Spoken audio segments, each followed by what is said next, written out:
రాష్ట్రాల్లో వర్షాలు జోరుగా కురుస్తున్నాయి. ఈ వర్షాలు మరో 4 రోజుల పాటు కొనసాగుతాయని వాతావరణ కేంద్రం తెలిపింది.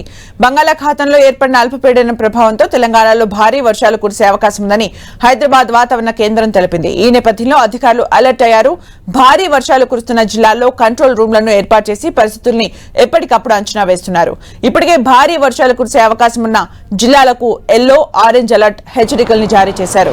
కొమరం భీం, ఆసిఫాబాద్ జిల్లా, మంచిర్యాల, నిజామాబాద్, మెదక్, కామారెడ్డి జిల్లాల్లో మోస్తారు నుంచి భారీ వర్షాలు కురిసే అవకాశం ఉంది. ఇటు ఏపీలోనూ వచ్చే 3 రోజులు వర్షాలు కురుస్తాయని, రాష్ట్రంలో రుతుపవనాలు చురుగ్గా ఉన్నాయని అధికారులు తెలిపారు. కోస్తా జిల్లాల్లో మోస్తారు వర్షాలు కురిసే అవకాశం ఉన్నట్లు పేర్కొన్నారు.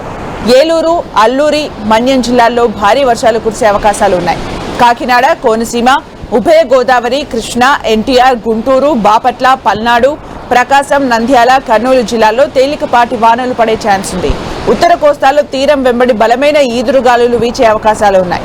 వచ్చే 3 రోజుల్లో ఉత్తర కోస్తాల్లో అక్కడక్కడ మోస్తారు వర్షాలు, దక్షిణ కోస్తాలో 1-2 చోట్ల వర్షాలు కురిసే అవకాశం ఉందని తెలిపారు. ఇక ఉత్తర కోస్తా తీరం వెంబడి 45 నుంచి 65 కిలోమీటర్ల వేగంతో ఈదురుగాలులు వీచే అవకాశం ఉందని, మరో 3 రోజుల పాటు మత్స్యకారులు వేటకు వెళ్లొద్దని అధికారులు హెచ్చరించారు.